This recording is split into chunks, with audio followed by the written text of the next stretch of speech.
निगाहे वली में ये तासीर देखी, निगाहे वली में ये तासीर देखी, बदलते हजारों की तकदीर देखी। সম্মানিত হাজরিন, মহান রব্বুল আলমিনের আলিশান দরবারে লক্ষ কোটি শুকরিয়া। সরকারে দু জাহাঁ বায়সে কৌন মাকা আরওয়াহুনা ফিদা হো সাল্লাল্লাহু তাআলা আলাইহি ওয়া আলা আলিহি ওয়া সাহবিহি ওয়া সাল্লামার নূরানি দরবারে দরুদ ও সালামের হাদিয়া তোহফা নজরানা পেশ করার পর আপনাদের শুকরিয়া আদায় করতেছি। বড় ভক্তি মহব্বত আন্তরিকতা এবং ইখলাস নিয়ে পবিত্র জুমার নামাজ আদায় করার মানুষে সমবেত হয়েছেন কিংবা হতে চলেছেন। আল্লাহু জাল্লা ওয়া আলা প্রত্যেকের উপস্থিতিকে কবুল আর মঞ্জুর করুন, সবাই বলুন আমিন। সম্মানিত হাজরিন, বিগত জুমায় আমি আপনাদের খেদমতে হুজুর খাজাগান হজরতে খাজা মুঈনুদ্দিন চিশতি আজমিরি হাসান সঞ্জরি শাইস্তানি রহমতুল্লাহ আলাইহির জীবন কর্ম ও কারামতের উপর আলোচনা করে আসছিলাম। যেহেতু ওনার এই জীবন কর্ম কারামতের আলোচনা ব্যাপক, তাই আমি মনে করেছিলাম আরেকটি জুমা যদি আপনাদের খেদমতে হুজুর খাজা গরিব নওয়াজ রহমতুল্লাহ আলাইহির জীবন কর্ম কারামতের উপর আলোচনা হয়, এখান থেকে আমাদের জন্য অনেক কিছু শিক্ষণীয় বিষয় রয়েছে। তাই আজকের জুমায়ও আপনাদের খেদমতে সেদিকে আলোচনা করার লক্ষ্যে কোরআনুল করিম থেকে একটি আয়াতের মাঝের অংশ তেলাওয়াত করেছি। এই আয়াতটি হচ্ছে নবম পারা সূরাতুল আনফাল এর 34 নম্বর আয়াতের অংশ বিশেষ, যেখানে আল্লাহ সুবহানাহু ওয়া তাআলা আল্লাহর ওলিগণের পরিচয় দিতে গিয়ে বলেন ইন আউলিয়াউহু ইল্লাল মুত্তাকুন, যাদের মধ্যে তাকওয়া রয়েছে, ঈমানদার নর নারীর মধ্যে যারা খোদাভীরু, যারা আল্লাহকে ভয় করে, যারা আল্লাহর সান্নিধ্য চায়, যারা আল্লাহর এতাআত আর বন্দেগী করে, তারাই হচ্ছে আউলিয়া, তারাই হচ্ছে আল্লাহর দোস্ত এবং তারাই হচ্ছে আল্লাহর বন্ধু। তো আল্লাহর ওলিগণ, আল্লাহর বন্ধুগণের মধ্যে হুজুর খাজা গরিব নওয়াজ রহমতুল্লাহ আলাইহি অন্যতম, যার ব্যাপারে গত জুমায় আমি বলেছিলাম তিনি মাতৃগর্ভের ওলি ছিলেন এবং ওনার দুনিয়াতে আসা থেকে শুরু করে এই দুনিয়া থেকে বিদায় নেওয়া পর্যন্ত ওনার ব্যাপক এক জীবন কর্ম করামত, যেগুলো এক দুই জুমায় নয়, বেশ কয়েকটি জুমায় আলোচনা করে শেষ করা যাবে না।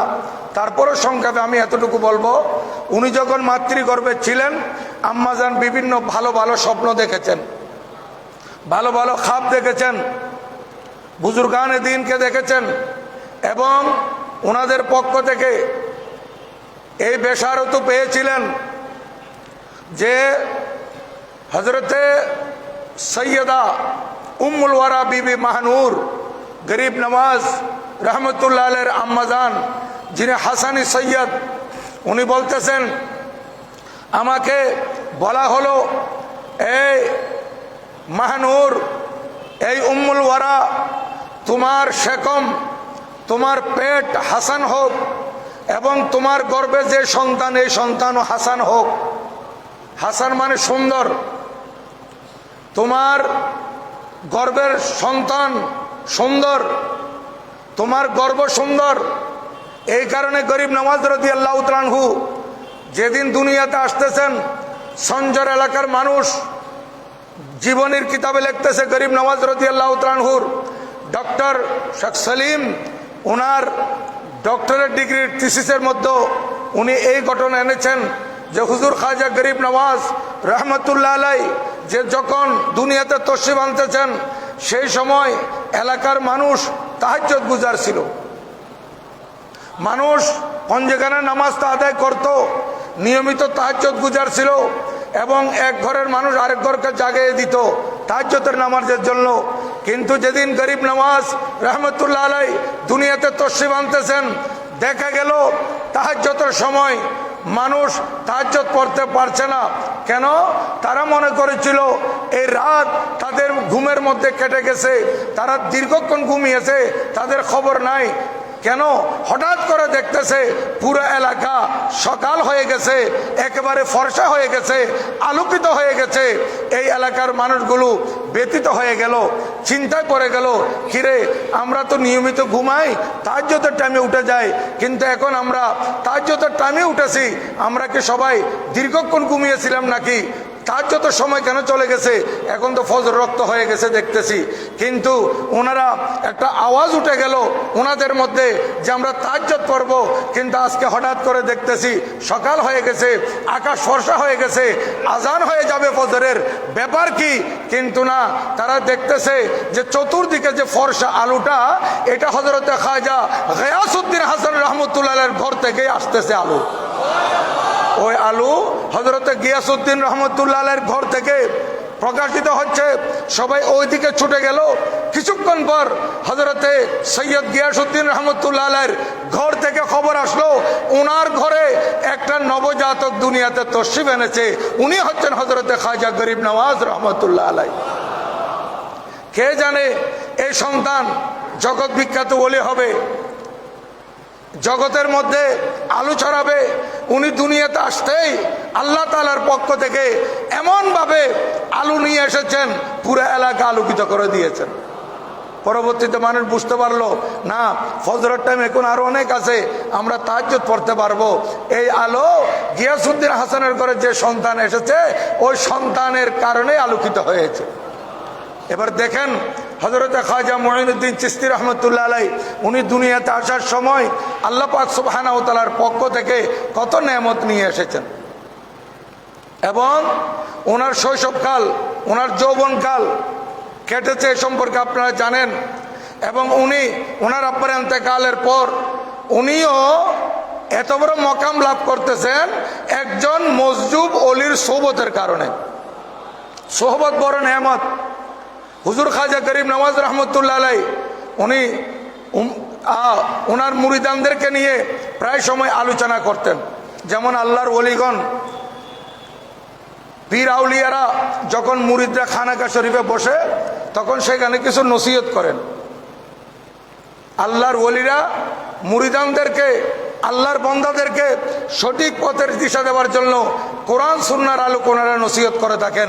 অনুরূপভাবে হুজুর খাজা গরিব নওয়াজ রহমতুল্লাহ আলাইহি উনি একদিন নসিহত করতেছেন কি, যে হাদিসে পাকের আলোকে উনি বলতেছেন সোহবত বড় নেয়ামত। হাদিসে পাকে এসেছে আসসোহবাতু তুসারু, সোহবত এটা প্রভাব রাখে, সোহবতের একটা প্রভাব বিস্তার আছে। এই জন্য হযরতে খাজা গরিব নওয়াজ রাদিয়াল্লাহু তাআলা আনহু সেদিন আলোচনা করার সময়, তাকরীর করার সময় ওনার ইরশাদাতের মধ্যে বলতেছেন, হাদিসে পাকে যে আল্লাহর নবী যে ইরশাদ করেছেন আস-সোহবাতু তুসারু, সোহবতের একটা প্রভাব রাখে, সোহবত একটা প্রভাব বিস্তার করে। এই জন্য তোমাদেরকে বলতেছি, ভালো মানুষের সোহবতে যদি কোনো খারাপ মানুষও যায়, ওই খারাপ মানুষ ভালো হয়ে যাওয়ার আশা বেশি থাকে।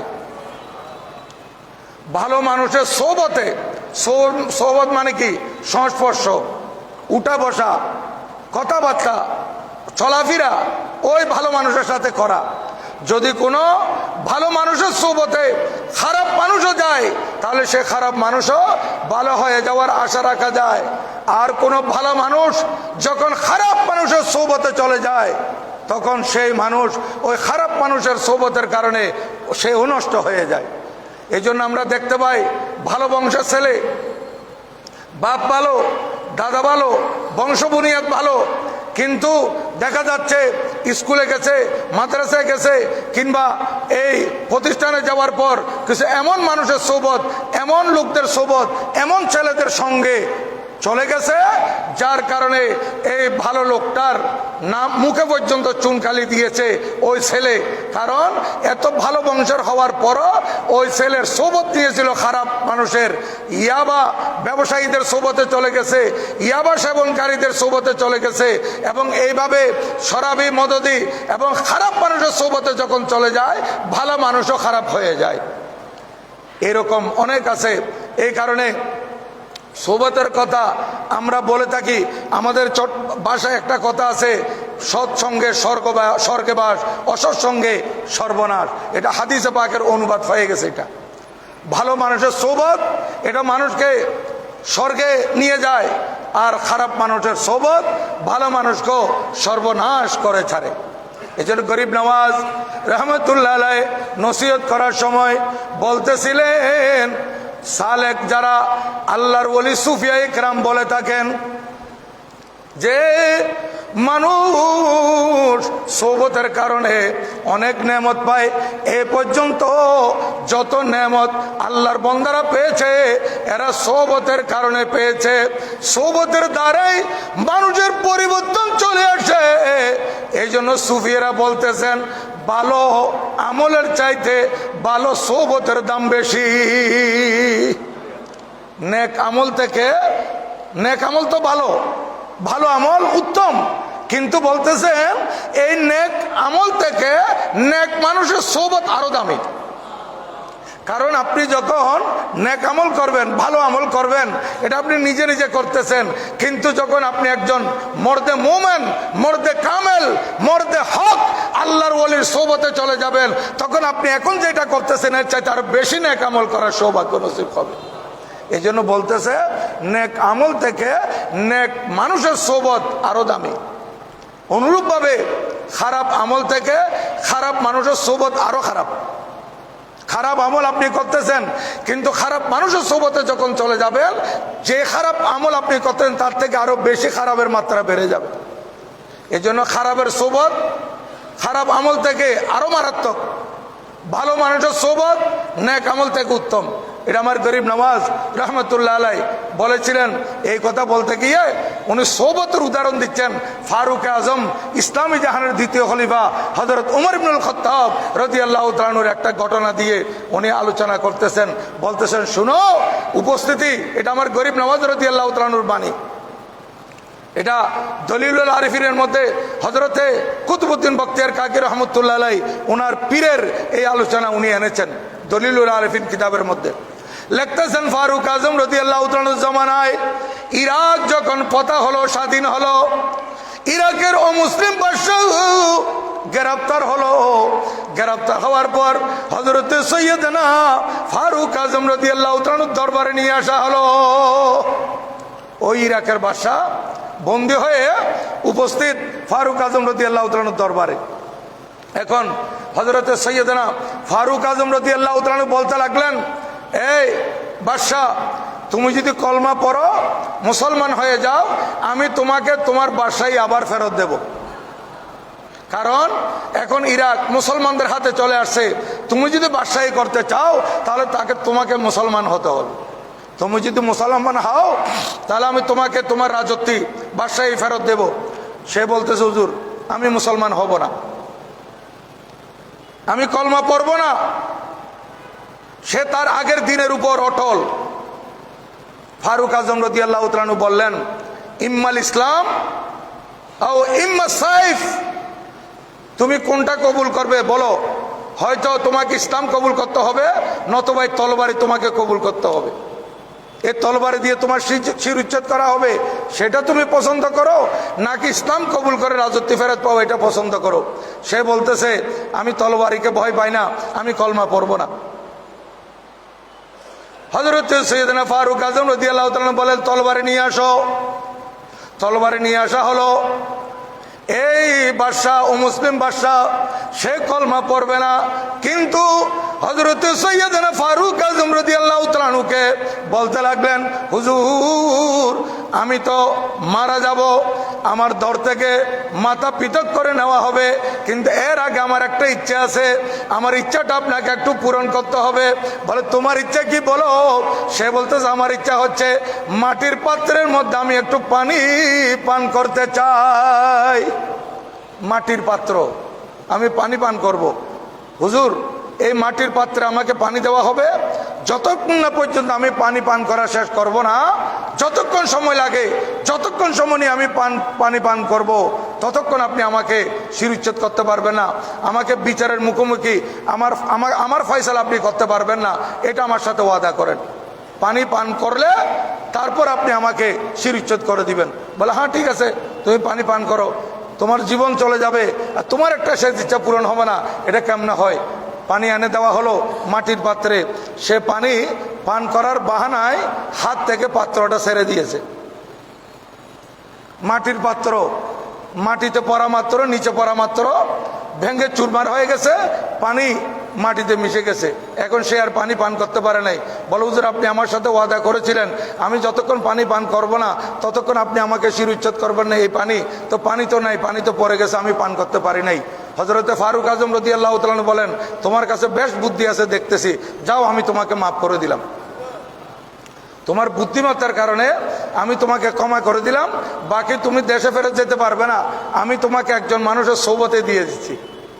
সৌবতের কথা বলতেছেন গরিব নওয়াজ রাদিয়াল্লাহু তাআলা বলতেছেন, ওই বাদশাকে হযরতে ফারুক আজম রাদিয়াল্লাহু তাআলা একজন ভালো মানুষের সাথে দিয়ে দিলেন যে তুমি একে গাইড করবে, একে তুমি আদব শিক্ষা দিবে, একে তুমি তোমার সাথে রাখবে।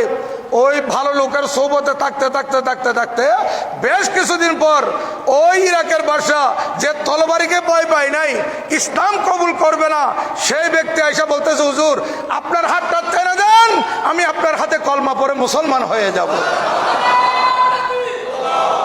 সৌবত ইয়া গোসালাম দস্তগীর জিন্দাবাদ, জিন্দাবাদ, জিন্দাবাদ। বলেন হুজুর আপনার হাত দরাজ করেন, আমি কলমা পড়ে মুসলমান হয়ে যাব। হুজুর এমন ব্যক্তির সাথে আমাকে থাকতে দিয়েছেন যার সাথে থাকার কারণে আমার চরিত্রের আমূল পরিবর্তন চলে এসেছে। সৎসঙ্গে স্বর্গবাস। দেখেন এই ব্যক্তি যে তলবারের সামনে পর্যন্ত মাথা নত করে নাই, কলমা পড়বে না, কিন্তু আজ সৌবতের কারণে স্বেচ্ছা এসে কলমা পড়ে দিল। ফারুক আজম রাদিয়াল্লাহু তাআলা বলতেছেন, ঠিক আছে তুমি যখন কলমা পড়তেছো আমি তোমার বাদশাহী ফেরত দিব। বলো হুজুর আমার বাদশাহীর দরকার নাই, আপনার কদমের গোলামি আমার দরকার। আজকে অনেক রাজা বাদশারা আল্লাহর ওলিদের সৌবতে আইসা দেখা গেছে আপনার বাদশাহী ছেড়ে আল্লাহর ওলির গোলামিতে চলে আসছে, এবং ওলির গোলামিতে আসার পর এমন মাকাম লাভ করেছিল তারা দুনিয়ার বাদশা থেকে আরো কোটি গুণ দামি হয়ে গেছে। আজকে দুনিয়া থেকে চলে যাওয়ার পরও দুনিয়ার বাদশা তাদের কদমে আসতেছে। দেখেন আজকে আল্লাহর ওলিগণের আলোচনা করতে গেলে এইভাবে সোবত, আমরা যদি হযরতে আল্লামা রুবি রহমতুল্লাহ আলাইহির, জালালউদ্দিন রহমতুল্লাহ রহমতুল্লাহ আলাইহির মসনবী শরীফ দেখি, তাহলে সেখানে আল্লাহর ওলিগণের আলোচনা কত কত কত। এবার দেখেন ওলিগণের আলোচনা, এই দুনিয়ার বাদশা হুকুমত করে মানুষের উপর, জিন্নাতের উপর তাদের হুকুমত চলে না, চতুর্পদ জন্তুর উপর তাদের হুকুমত চলে না, কিন্তু আল্লাহর ওলিগণ এই বাদশাহী ছেড়ে যখন ওলি হয়ে গেছে তখন তাদের ক্ষমতা শুধু দুনিয়ার মানুষের পিঠের উপর, দুনিয়ার মানুষ দৈহিক মানুষের শরীরের উপর তাদের ক্ষমতা চলে তাই নয়, এমনকি এই ক্ষমতা বাদশাহী ছেড়ে দিয়ে বেলায়েত যখন অর্জন করেছে তখন তাদের ক্ষমতা মানুষের কলবের উপর চলে। শুধু তাই নয়, চতুষ্পদ জন্তু থেকে শুরু করে আল্লাহ সৃষ্টির মধ্যে সব কিছুর উপর তাদের হুকুমত এবং তাদের ক্ষমতা চলে সোবতের কারণে। এ সোবত আজকে দেখেন, আমি অনেক মানুষকে দেখেছি, আমার স্বচক্ষে দেখা এমনও মানুষ আমি দেখেছি যে মানুষের উপর জুলুম করত, যার কারণে মানুষ অতিষ্ঠ হয়ে যেত, যার কারণে এমনও মানুষ আমি দেখেছি আমাদের ফৌজদারহাটের মধ্যে জেলে, তার কারণে ওই দিক দিয়ে মাছ নিয়ে আসতো না, রাস্তা পরিবর্তন করে যাইতো যে অমুক লোক আছে মনে হয় আমার থেকে মাছ জোর করে নিয়ে নিবে। এইরকম ব্যক্তি আমি দেখেছি। যখন শেষ পর্যন্ত অনেক দরবারে গেছে, সে বলতেছে আমি অনেক মানুষ যে জুলুম করে মানুষ থেকে এরকম কাজ করে জুলুম করে, সে তো পীরের ব্যাপারও যাচাই বাছাই করবে। সে বলতেছে আমি অনেক পীরের কাছে গিয়েছি, পীর অনেক দেখেছি, এই পীরদেরকে আমি পেয়েছি তারা মানুষের পকেটের দিকে তাকিয়ে থাকে। সে নিজে বলতেছে, আমাকেও বলতেছে, হ্যাঁ আমি তার জানাজা পড়াইছি, বলতেছে যে আমি দেখেছি অনেক পীর মানুষের পকেটের দিকে তাকিয়ে থাকে, কিন্তু আমি যখন শাহীন শেখ শ্রীকুট হুজুর কেবলার দরবারে গেলাম, হুজুর কেবলা গৌসুল সৈয়দ মোহাম্মদ তৈয়ব শাহ রহমতুল্লাহ আলাইহির সোবতে গেলাম, এই খানাকা শরীফ বলুয়া ডিগির পারে, বলে আমার অন্তর টানতেছে, আমি খারাপ মানুষ ছিলাম, কিন্তু এই ওলির সোহবতে যাওয়ার কারণে আমার আমূল পরিবর্তন এসে গেছে। এখন মানুষের উপর যা জুলুম করেছি আমি তাদেরকে ধরে ধরে ক্ষমা চেয়ে নিচ্ছি। কারণ আল্লাহর ওলি বায়াত করার সময় বলে থাকেন যে তোমাদের বায়াত খাওয়ার কারণ আগে যে তোমরা তওবা করেছো, তওবা করার কারণে তোমাদের সমস্ত গুনাহ মাফ হয়ে গেছে, কিন্তু বন্দার হক মাফ হয় নাই। বন্দার হক তোমাদেরকে, তোমরা যদি লুণ্ঠন করে থাকো, বন্দার হক গজব করে থাকো, এগুলো ফেরত দিয়ে দিবে, নতুবা তাদের থেকে ক্ষমা চেয়ে নিবে। হুজুর আমি তাদের থেকে ক্ষমা চেয়ে নি, ওই ব্যক্তি তাজ্জুদ গুজার হয়ে গেছে। আল্লাহর ওলি সোহবত, শাহিন শাহ সিরকুট সোহবত, আমার বর্তমান হুজুর কাবলা সোহবত আইসা অনেক মানুষ, খারাপ মানুষ আজকে দেখেন ওলি সুরত, ওলি সিরত হয়ে গেছে সোহবতের কারণে। আমার গরিব নওয়াজ রহমতুল্লাহ আলাই সে সোহবতকে গুরুত্ব দিয়ে বলেছেন, এ সোহবতের কারণে মানুষ তাদের সোহবত এটা আমল থেকে উত্তম। আর গরিব নওয়াজ রহমতুল্লাহ বলতেছেন যাদের মধ্যে 3টি খাসলত থাকবে, যাদের মধ্যে 3টি গুণ থাকবে, এরা আল্লাহ দোস্ত হয়ে যাবে। এটা আরেকদিন বলতেছিলেন গরিব নওয়াজ রহমতুল্লাহ আলাই, উনি আলোচনা করতেছিলেন হাসরের ময়দানে জাহান্নামের আগুনের ধোঁয়ায় পুরো হাসরের ময়দান অন্ধকার হয়ে যাবে, মানুষ এত বেশি কষ্টের মধ্যে থাকবে। যদি সেদিন সেই কিয়ামতের ভয়াবহতা, কিয়ামতের ভয়ানক পরিস্থিতি থেকে তোমরা রক্ষা পেতে চাও, তাহলে তোমাদেরকে এমন এতাত করতে হবে, এমন আনুগত্য করতে হবে, এমন ফরমাবরদার তোমাদেরকে হতে হবে যেটা আল্লাহর দরবারে উত্তম আনুগত্য হিসেবে পরিগণিত হবে। উত্তম আনুগত্য। তখন জিজ্ঞাসা করা হলো হুজুর সে উত্তম আনুগত্য কি?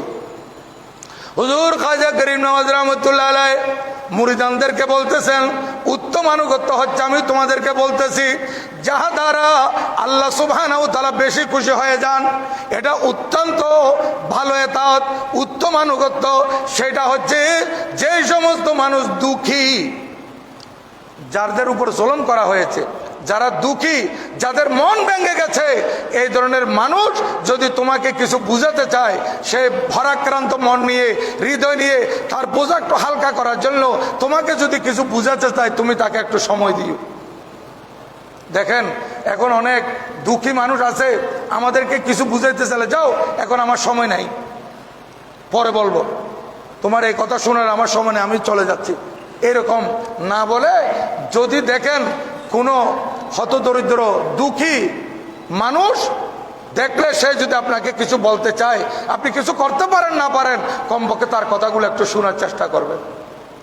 আপনি তো পরে বলতে পারবেন ভাই তুমি একজন মুসলমান, আমিও মুসলমান, যে তোমার দুঃখের কথা আমি শুনেছি, কিন্তু আমার সেই রকম তোমাকে কিছু সহায়তা করার, কিন্তু আমি এরকম আমার কাছে তো তৌফিক নাই, আমি দোয়া করি আল্লাহ তোমার দুঃখ দূরী করুক, এই ধরনের একটু দোয়া দিয়েও যদি চলে আসেন, সে তার দুঃখের কথা যে আপনাকে বুঝাইতে পারলো, তার মনটা একটু হালকা হয়েছে। এদিকে গরিব নওয়াজ রাদিয়াল্লাহু তাআলা বলতেছেন দুঃখী মানুষের সঙ্গ দিবে, তাদের কথা একটু শুনবে তোমরা। তারপর বলতেছেন শুনো, তোমরা গরিব এবং মেহনতি মানুষ যারা আছে, গরিব মিসকিন যারা আছে, এদের জন্য তোমরা তোমাদের সাহায্যের হাত প্রসারিত করে দিবে। আর 3য় নম্বর হচ্ছে মানুষদেরকে তোমরা খানা খাওয়াবে। এগুলো সব আমার গরিব নওয়াজ রহমতুল্লাহ আলাই কোরআন সুন্নাহর আলোকে বলেছেন। এত আমত তো আম, মানুষদেরকে খানা খাওয়ানো, আল্লাহর নবী যে ইরশাদ করেন এটা উত্তম আমল। মানুষদেরকে খানা খাওয়ানো, গরিবদের মুখে ভাত তুলে দেওয়া, ক্ষুধার্তর মুখে অন্ন দেওয়া, এটা কত বড় ইবাদত। এই গরিব নওয়াজ রহমতুল্লাহ আলাই 3টা কথা বলেছিলেন, যে দুঃখী মানুষের কথা শুনবে, গরিব মিসকিনকে সাহায্য করবে, মানুষদেরকে খানা খাওয়াবে।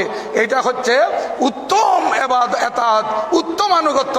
এটার কারণে তোমরা আল্লাহর কিয়ামতের ময়দানে আল্লাহর আশ্রয় পাবে। তারপর বলতেছেন যার মধ্যে এই 3টি নেক চরিত্র থাকবে, ভালো চরিত্র থাকবে, সেই লোকটাই বড় দামি হবে। হুজুর খাজা গরিব নওয়াজ রহমতুল্লাহ বলতেছেন তোমাদের মধ্যে 3টে চরিত্র আসা দরকার। 1 নম্বর হচ্ছে সাগরের মতো দানশীল হওয়া। আমি আগেও বলেছিলাম সাগরের মতো দানশীল, সূর্যের মতো মহাব্বত, ভালোবাসা, এবং মানুষের মাঝে জমিনের মতো এনকেসারি, তাওয়াজু, নম্র হয়ে যাওয়া। 3টা কথা বলেছেন, সাগরের মতো দানশীল, সূর্যের মতো ভালোবাসা এবং জমিনের মতো মাটির মতো নিজেকে বিনয়ী করে নেওয়া। গরিব নওয়াজ রাদিয়াল্লাহু তাআলা বলেন, এই তিনটা চরিত্র যদি মানুষের মধ্যে থাকে, সেই মুসলমান আল্লাহর বন্ধু হয়ে যেতে পারবে, আল্লাহর দোস্ত হয়ে যেতে পারবে। তো সাগরের মতো সখী মানে কি, ডানসিল মানে কি, অর্থাৎ সাগর পানি যে নিতে যায় তাকে বাধা দেয় না। সাগর থেকে মানুষ পানি আনে, সে সাগরকে পছন্দ করুক আর না করুক, সে সাগর থেকে যখন পানি আনতে যাবে, সে মুসলমান হোক আর বিধর্মী হোক, সাগর থেকে যখন পানি আনতে যাবে সাগর তাকে বাধা দেয় না।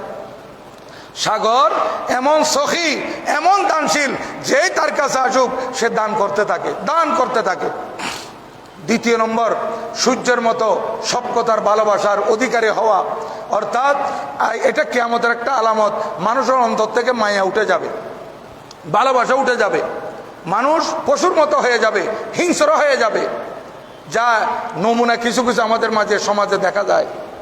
দেখেন, আর গরিব নওয়াজ রহমতুল্লাহ বলতেছেন, তোমাদেরকে সূর্যের মতো এই ভালোবাসা দেখাতে হবে। সূর্যকে যে পছন্দ করে তাকেও সূর্য আলো দেয়, সূর্যকে যে পছন্দ করে না তাকেও সূর্য আলো দেয়। যে কলমা পড়েছে তার ঘরেও সূর্যের আলো আসতেছে, তার জমিনের মধ্যে সূর্যের তাপ পড়তেছে, আর যে ঈমান আনে নাই তার জমিনের মধ্যে সূর্যের তাপ পড়তেছে। সূর্য একেবারে সবাইকে ভালোবেসে যাচ্ছে, তার আলো বিতরণ করে যাচ্ছে সবার মাঝে, তার তাপ বিতরণ করে যাচ্ছে সবার মাঝে। এইভাবে বলতেছে সূর্যের মতো ভালোবাসা অর্জন করতে হবে। তৃতীয় নম্বর হচ্ছে মাটির মতো আজাস আর বিনয়ী, নম্র হয়ে যেতে হবে।